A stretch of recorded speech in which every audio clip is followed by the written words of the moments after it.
For me, drop shotting is 99% of the time a medium light powered rod, 7-footer, 6'10", somewhere in that range, 6.5 to 7 foot. It's gonna be medium light powered and fast action rod. And I got one on the deck right here, the Josh Bertrand Drop Shot Signature Edition rod. 6'10", medium light, extra fast, fantastic little drop shot rod. I've run Xenons. Bottom line is you want your finesse rods. You want your very sensitive, very lightweight, and your more expensive rods, for lack of a better way to put it. I've said that forever. Anything you need sensitivity for, then you want your expensive rods, and drop shotting is a very sensitivity intensive way to fish. Also, it involves typically light weights. My weights are going to be somewhere between about a 1/16 and 1/4 of an ounce most of the time on drop shots, with the overwhelming amount of the time somewhere between 1/8 and 1/4 of an ounce. And so medium light powered rod's perfect for that. You can see him pick up my bait. See him, he picked it up. Got him. You can see him take the weight off, is what I noticed right there. The rod, when I picked up on it, the rod wouldn't load at all. And so that's telling me that he's got a hold of it, because when I pick up and the sinker doesn't hold it down, you see that little gulp minnow buried right in the roof of his mouth right there. When it comes to the line, it's always, for the last probably 5 years for me, X9 braid. X9 braid is very supple, it's very smooth, it's quiet through the guides. It's perfect for drop shotting. And then I will that off to a Trident 100% fluorocarbon leader. And then you go down from there to little Fusion 19 drop shot hooks. My braid is typically 8 or 10 pound. My leader is typically somewhere between 6 and 10 pound. My hooks are typically going to be right around a size 2, maybe 1, maybe a 2, maybe a 4 if I'm on some small baits or we're fishing for panfish.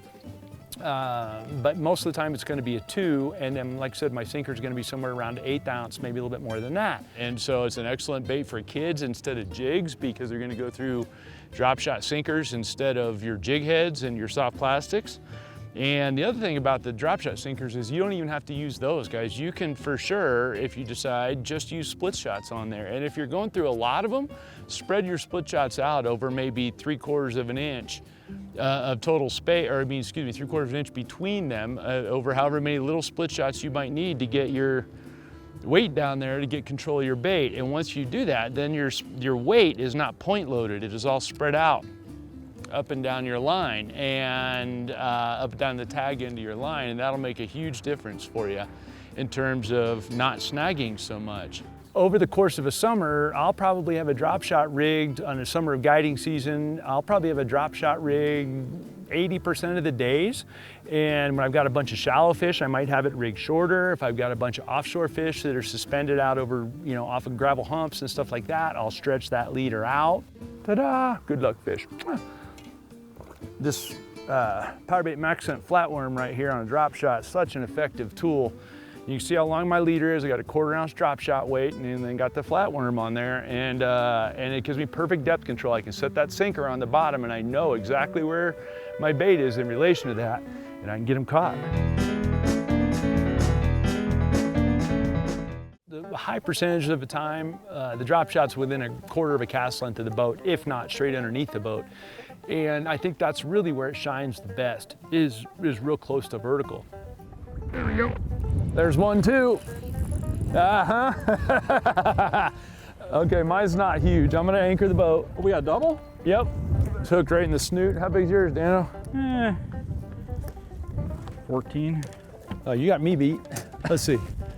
Oh yeah, there you go, guys. Twins. So if we add them together, they'd be one real Minnesota Mille Lacs smallmouth. Regardless, it works very well in a variety of situations, deep water or shallow water. There's a lot of scenarios where I'll pitch it out away from the boat and just shake it back, keeping contact with the bottom with the sinker. There's other cases where I'll drop it straight under the nose of the boat, straight down, and just let it work straight underneath the boat. And that can be very effective as well. But the beauty is you can do all of the above with it.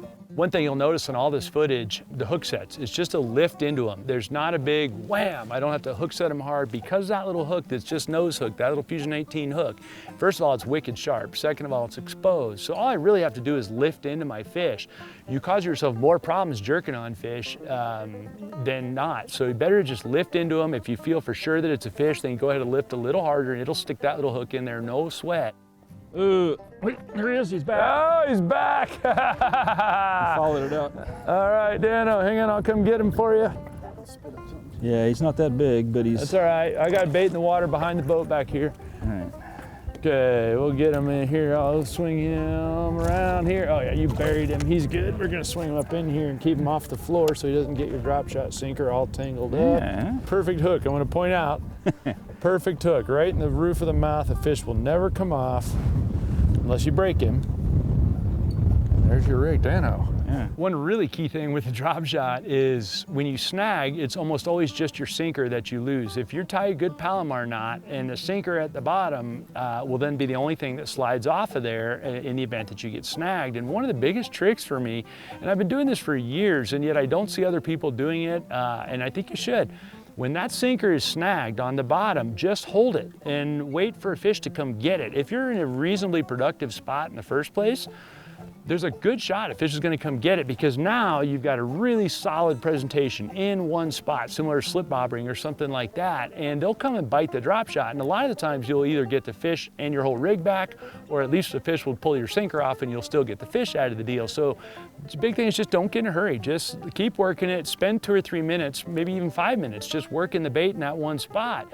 And the reason I say that is it'll take you 5 minutes to rig the drop shot back up if you break it off, not to mention you have to buy the stuff. So you might as well give a fish a chance to save you and you look like a hero. Fish got it off the snag. All right. Guys, I was just snagged and I was trying to get my drop shot off the snag. If you'd hit the anchor button right here, I'd appreciate that. We're on it, we're on it. Okay, I was trying to get my bait off the snag, guys.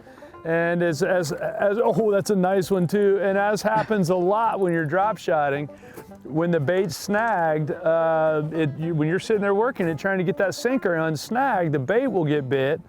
And sure enough, that happened right here, guys. And yes, we do that as a guide. I do that with clients on purpose. When they snag their bait, I make them play with the snag for a while, because a lot of the time with the drop shot, specifically with the drop shot, you trying to work that bait is what you need to get fish.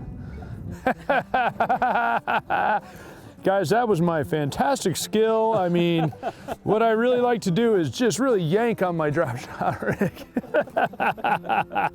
Great fish. There's my tangled up drop shot. There's that Powerbait Maxcent flatworm. You can see it right there. Well done, Dan. I'll give you some elbows on that one. That's a good looking Mille Lacs fish, guys. And we're gonna give him a kiss too. I'm kissing all these. Mwah! Look at that. That's a perfect Minnesota smallmouth right there. There you go, buddy. Back to the bottom from where he came.